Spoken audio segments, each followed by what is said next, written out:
मंगल मांगल्ये शिवे सर्वार्थ साधिके शरणे त्र्यंबिके गौरी नारायणी नमस्तुते।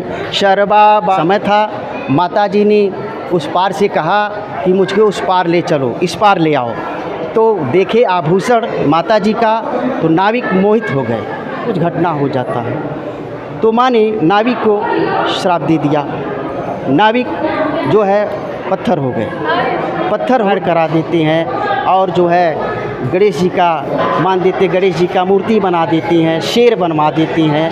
ऐसे आज तक कुल नमस्तुते सर्वा बाधा विनर्मुक्तो धन धान्य सुतान्वित मनुष्यो मत प्रसाद। लकीर भी है और कर्म भी है, आप कर्म करेंगे तो भाग्य बदलता है और हाथ का लकीर भी सच है।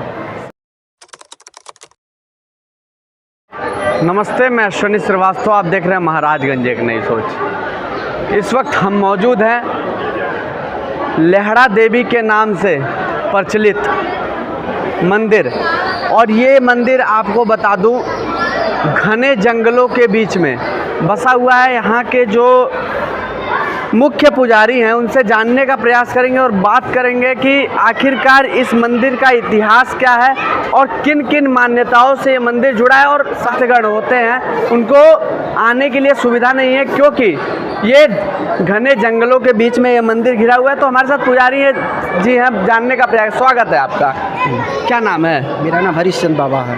यहाँ का इतिहास क्या है, हम चलते चलते बात करेंगे, आगे आ जाओ आप। यहाँ का इतिहास क्या है? यहाँ का इतिहास ये आद्रवन है।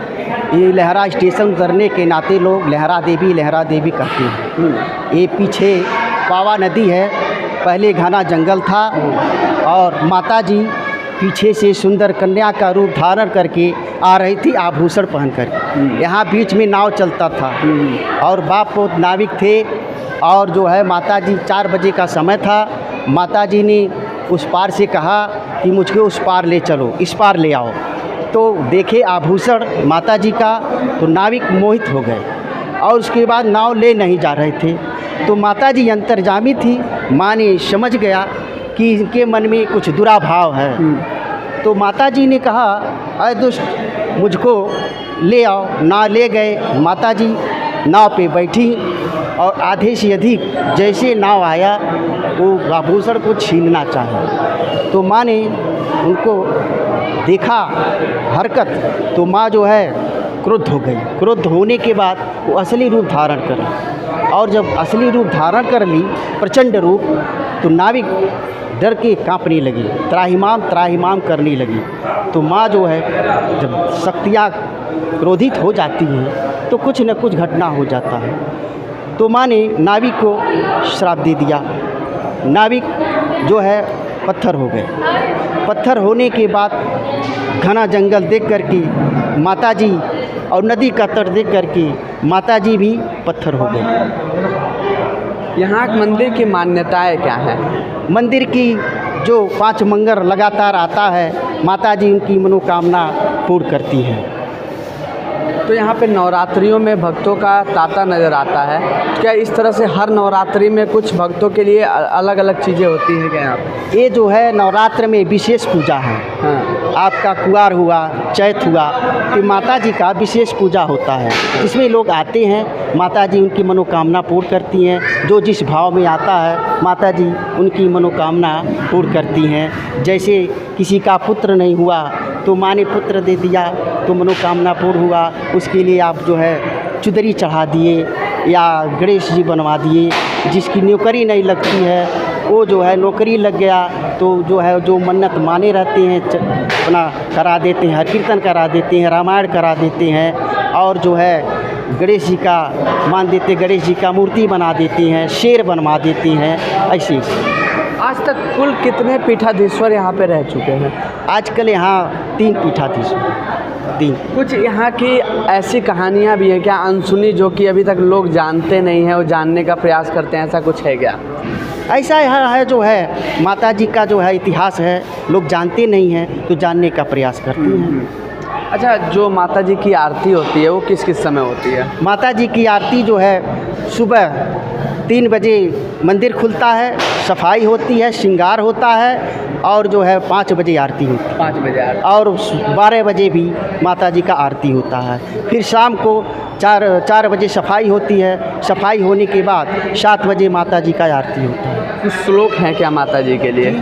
कुछ श्लोक हैं क्या माता जी के लिए? श्लोक ये है, सर्वमंगल मांगल्ये शिवे सर्वार्थ साधिके शरणे त्र्यंबिके गौरी नारायणी नमस्तुते सर्वा बाधा विनर्मुक्तो धन धान्य सुतान्वितः मनुष्यो मत् प्रसादेन भविष्यति न संशयः। जयंती मंगला काली भद्रकाली कपालिनी दुर्गा क्षमा शिवा धात्री स्वाहा सुधा नमस्तुते सर्वमंगल मांगल्ये शिवे सर्वार्थ साधिके शरणे त्र्यंबिके गौरी नारायणी नमस्तुते सर्वा बाधा विनर्मुक्तो धन धान्य सुतान्वितः मनुष्यो मत् प्रसादेन भविष्यति न संशयः। जयंती मंगला काली भद्रकाली कपालिनी दुर्गा क्षमा शिवा धात्री स्वाहा सुधा नमस्तुते। सुनने में ये भी आता है कि जो यहाँ पांडव आए थे तो उनके बारे में भी कुछ कहानियाँ यहाँ से जुड़ी हुई हैं, वो भी कुछ कहानियाँ बताइए। ये पांडव जी आए थे, माता जी का आशीर्वाद लेकर के पूजा किए और माता जी का प्रसन्न हुई, आशीर्वाद लेकर के और राजा विराट के यहाँ चले गए। और भी आइए तस्वीरें आगे देखें किस तरह से आपको तस्वीरों में यहाँ पे भक्तों का तांता नज़र आ रहा है। ज़रा उधर तस्वीर दिखाइए और किस तरह से यहाँ पे सारी चीज़ें बहुत व्यवस्थित हैं, किस तरह से यहाँ पे अभी तो कुछ नहीं है, लेकिन जब आने वाला समय जब नवरात्र आता है तो यहाँ पे भक्तों का तांता लगा रहता है। और एक मेरा सवाल है कि बहुत लोग ये सोचते हैं कि हाथ की लकीरों में और जो तकदीर लिखी होती है और कर्म में कितना विश्वास रखना चाहिए, इन दोनों में कितना है? सर्वमंगल मांगल्ये शिवे सर्वार्थ साधिके शरणे त्र्यंबिके गौरी नारायणी नमस्तुते।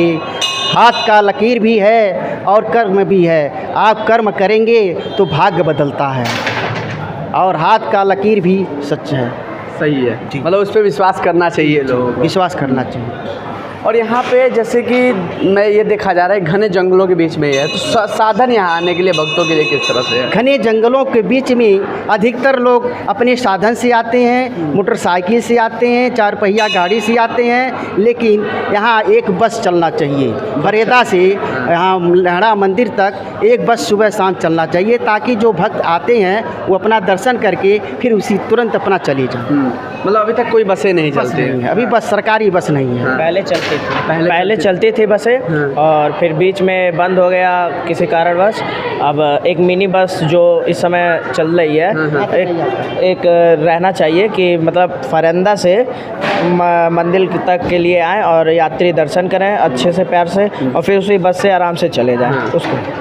अच्छा, यहाँ पे सरकार के द्वारा क्या क्या सुविधाएं मिल पा रही हैं? सरकार के द्वारा माननीय 2 वर्ष पहले माननीय श्री मुख्यमंत्री योगी जी आए थे लहड़ा मंदिर पे और यहाँ बैठे और हम लोगों ने उनको ज्ञापन दिया था, जैसे धर्मशाला के लिए और पार्क के लिए और जो है पोखरा के लिए और सड़क के लिए, यही सब हम लोग दिए थे और हो रहा काम। सारी चीज़ें काम हो रही हैं, काम हो रहा। चलिए, बाकी इस मंदिर की जो चीज़ें थी और क्या इतिहास है वो जानने का प्रयास किया। बाकी आप क्या सोचते हैं कमेंट सेक्शन में ज़रूर बताइएगा। अगर आपका कोई सवाल है वो भी बताइएगा। बाकी आपसे आगे मिलते हैं। कैमरा पर्सन साहब, मैं सोनी श्रीवास्तव, महाराजगंज एक नई सोच।